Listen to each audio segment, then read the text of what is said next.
Bismillahirrahmanirrahim. Assalamualaikum warahmatullahi wabarakatuh. Alhamdulillahirabbil alamin. Assalatu wassalamu ala Rasulillah. Amma ba'd. Babil kiram rahimani rahimakumullah.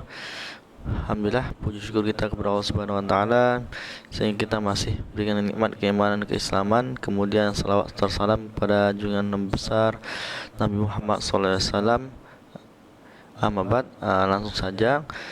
Untuk pembelajaran hari ini kita masuk di Safhah Istashar di halaman ke-12. Di situ ada durus idhofiyah. Jadi ada pembelajaran tambahan tentang kalimat wa anwa'iha atau al-kalim wa anwa'uha. Jadi tentang kata dari sebuah kata itu dan macam-macamnya. Tapi di sini kita akan bahas dulu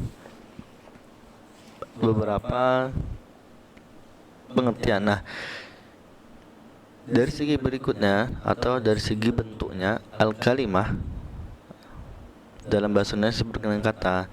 Kata dalam bahasa Arab itu dibagi menjadi tiga macam. Yang pertama adalah isim, kemudian fi'il, setelah itu baru huruf. Nah, tiga komponen inilah yang menjadi sebuah kalimat yang bermakna. Yang pertama ada isim. Nah, isim itu disebut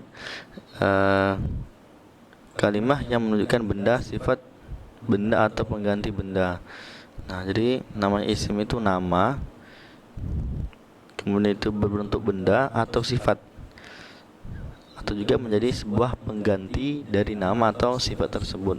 Nah, untuk lebih jelasnya yang termasuk dengan kalimat isim, nah masuk isimnya ada yang pertama adalah benda atau nama benda. Contohnya gampang ya, rasulun, ar-rajulun, seorang rasul, laki-laki, imro'atun, perempuan, madrasah, sekolah, kemudian kursi, kemudian nama orang, Khadijah, Mekah, kota Mekah.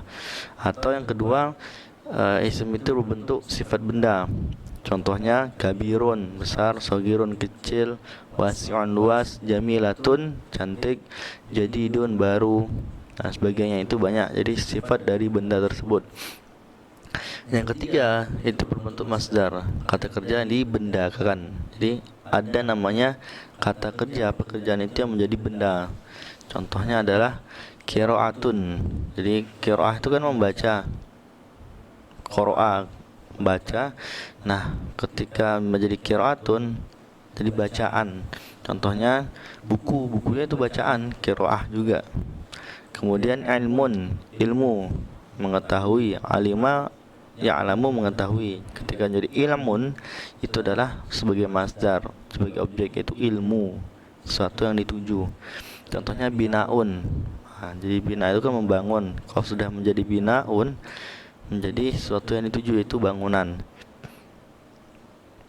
Baik, di sini dijelaskan di dalam kurung, dalam kotak, ketika bentuk kalimat isim tersebut pada umumnya ditandai dengan tanwin atau alif lam. Nah, gampangnya nanti kalau nggak tahu artinya, maka isim itu memakai alif lam atau tanwin. Nah, kemudian yang keempat, di samping tiga kelompok di atas termasuk dalam kalimat isim juga, yaitu jadi tiga tadi, ada lagi tambah 4. Itu pertama kata ganti isim, domir, kata tunjuk, isyarah, kemudian kata menghubung. Itu kata menghubung itu seperti allazi, yang, wallazina, orang-orang yang. Nah, itu kata menghubung. Contoh di sini kata ganti yaitu domir, huwa, hiya, hum, ana sampai nahnu, itu udah ada 12. Kemudian kata tunjuk isyarah, haza, hazihi, ini, atau zalika, itu semuanya menjadi isim.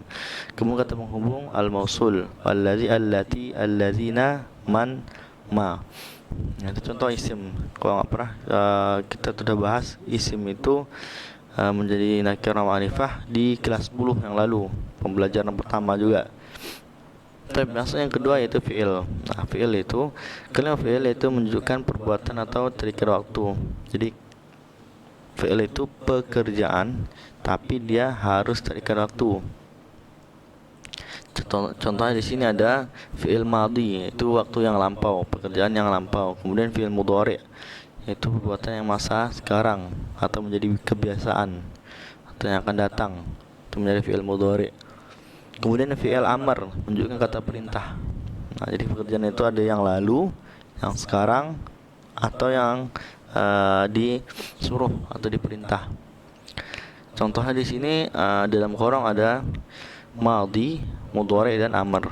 Nah, contohnya fi'il madhi adalah nazara, dia telah melihat, mudhari yang zuru, dia sedang melihat, unzur, fi'il amrnya lihatlah. Nah, itu sudah ada contohnya semua sampai wa qara'a, dia telah membaca, yaqra'u, dia sedang membaca, iqra', bacalah. Nah, itu contohnya. Kemudian yang ketiga ada huruf.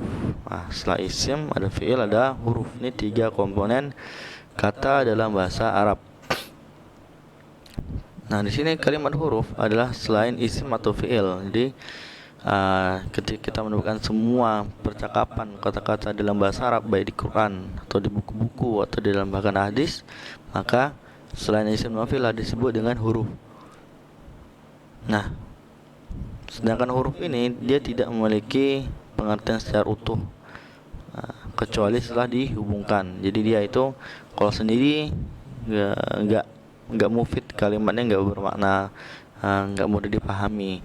Tapi setelah dicontohkan dengan isim atau fi'il yang sebelumnya, maka menjadi kalimat yang dipahami. Contohnya di sini wa dan, fa maka, li untuk, au atau, summa kemudian, hal apakah, la tidak, fi di dalam, min dari, ala di atas, ila ke, an untuk, inna sungguhnya, illa kecuali, lakin tetapi. Nah, itu contoh-contoh dari huruf.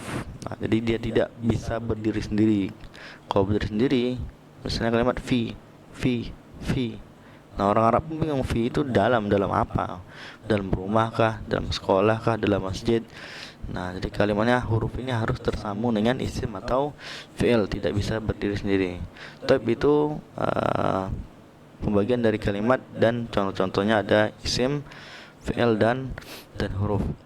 Tapi untuk melengkapi, kita akan masuk di tadrib di sini ya, di safhah 11 di halaman 11 ada tadrib sedikit. Kita ambil satu tadrib, yaitu tadrib yang ketiga, tadrib salis. Nah, di situ kalian ada perintah tarjim ila al-lughah al-arabiyyah. Kalian terjemahkan ke dalam bahasa Arab. Yang pertama, ingin menjadi apa nanti. Kedua, saya ingin menjadi dokter. Saya senang mengobati pasien. Yang ketiga, saya berharap menjadi insinyur agar dapat membangun perumahan dan bangunan lainnya. Yang keempat, saya senang alat berjamaah, sholat berjamaah di musola madrasah. Yang kelima, Anda bisa mencapai cita-cita Anda pada masa yang akan datang. Nah, ini 5, silahkan diterjemahkan dan dikirim di Google Classroom. Tapi jika ada pertanyaan, silahkan langsung ditanyakan di Google Classroom, atau silahkan nanti ambil di mufradat yang telah lalu untuk kata-kata yang sulit diartikan ke dalam bahasa Arab. Mungkin itu aja yang bisa saya sampaikan, kurang lebihnya mohon maaf. Assalamualaikum warahmatullahi wabarakatuh.